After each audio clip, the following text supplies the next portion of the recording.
the 5,000 naira note, the proposal for it had actually undergone very rigorous debate in terms of considering the merits.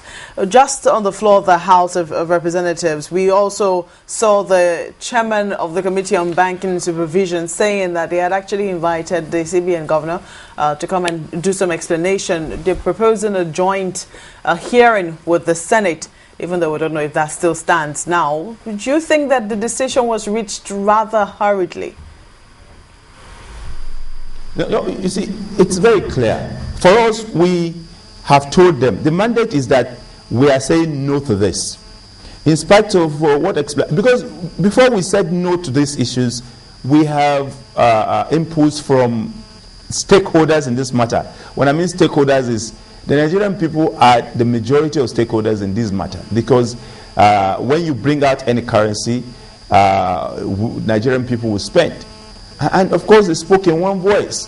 If in a conclusion on an issue, those who are saying no are more in number than those who are saying yes, then you don't need a prophet to tell you that it's not a popular decision or policy, no matter how well intended it is. So for us, the joint sitting of what we want to do is to follow due process. We refer the issue to the House Committee on Banking and Currency. They will have joint sitting with the committee, the Senate Committee on Banking and Currency. Don't forget that the two committees came up and said they went in the dark as far as the introduction of those are concerned. So even if they give the CBN the opportunity to come and at least do their presentation, the clear fact is that the denominator is that it's an issue that looks contradictory as far as we're concerned, because cashless economy, 5,000 naira note, where are we heading to? And what exactly are the benefits? I'm sure they're better placed to keep telling Nigerians. But all the explanation Nigerians are saying that it's not adding up. It's not adding up. Well, anyway, if you look at it, it goes back to what Chamberlain said earlier on, that, well, sometimes you get to invite them, and we go back to what the people say they don't want. Now, when the CBN finally comes and they tried as much as possible to convince the National Assembly against the yearnings of the people or the agitation of the people against this 5,000 naira, would you still go ahead to give them the go-ahead? Let me tell you what even the interesting thing that the two committees will do again. The act of the CBN will be revisited, so that the issue of an individual becoming an emperor at determining where we head to would definitely be checked, because absolute power, they say, corrupts absolutely. The intention is not to hamstrung the CBN, but the intention is definitely to keep at bay these surprise and great gifts coming up from time to time. The other time is 100 million naira donation. Now it's CBN is 5,000 naira notes. The processes have to be followed, so that as much as possible, Nigerians are not living with fear as far as the monetary issues are concerned. So these are issues we want to look at holistically and come out with a resolution that will stand the test of time. That's the intention. Nobody has anything very personal about individuals, the key players in this issue, but the issue and the factor and the most important focus is the Nigerian project, and that's what's important to us, and that's what Nigerian people have employed us to do for the next 4 years. So that's exactly what we're doing. Well, absolutely. I'm quite sure Nigerians, they know the importance of all of that. But it brings to mind the act setting up the CBN. Well, so far, so good. 100 million naira donated to some people in dire need. And, of course, the 5,000 naira issue plus some other monetary policy of the CBN. Haven't they been doing all of that in accordance with the law? Yeah, you see, for us, even if the law says that, it means that the laws have to be revisited. Don't forget that some of the laws that we operate in Nigeria over time been fixed up hurriedly because of the nature of governance that has been put in place over time. The military government that had fused legislative and executive powers together over time there is not the fault, there isn't any fault of theirs. But of course, these issues, as we move on, we have to be revisiting them so that individuals do not become stronger than institutions. What is important is for the institutions to overstay individuals, and that's how it's done everywhere. The Treasury Secretary in the U.S. is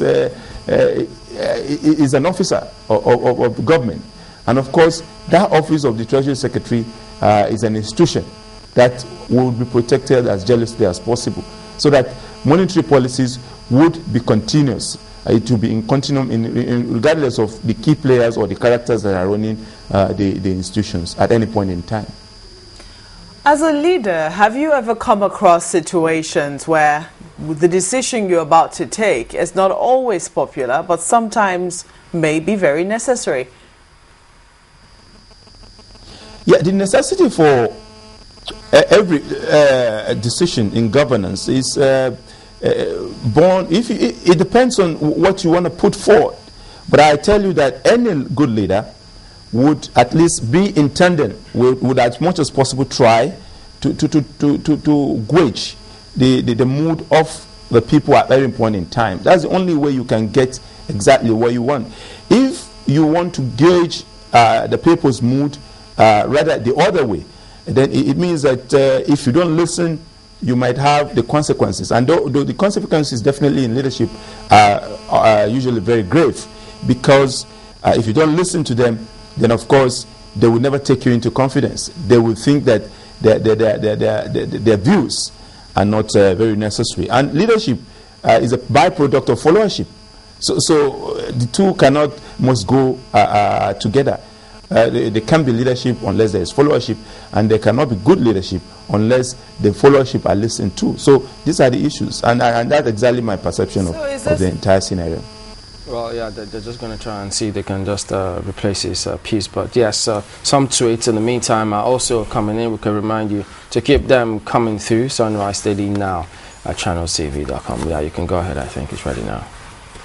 Well, the question I was about to ask is that, sometimes do you think that as a leader, you could be forced, or you could be seen to be pushing a decision which is not exactly entirely popular? You said earlier on that sometimes, or most times, this decision on the 5,000 naira note is not popular. And I'm wondering if the House has based its decision based on the fact that it's not popular rather than on the merits or whatever it is of the 5,000, the merits and demerits of having a 5,000 naira note, or a restructuring of the currency, rather than the popularity or otherwise of the 5,000 naira note decision. I made it very clear at the beginning. I said the same CBN told us we want to run a cashless economy. Good. We want to move in tandem with best global practices. And of course, you're bringing in large denomination.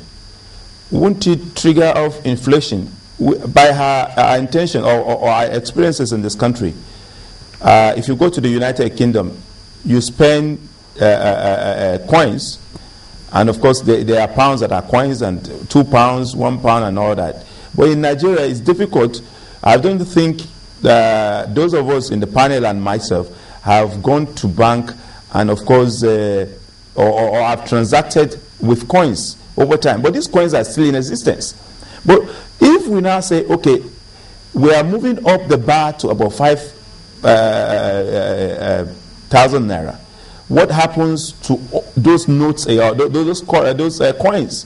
What happens to those smaller notes? So I believe that the issue might look very glamorous at the face value, but the reality and the practicability, how is it to the Nigerian context?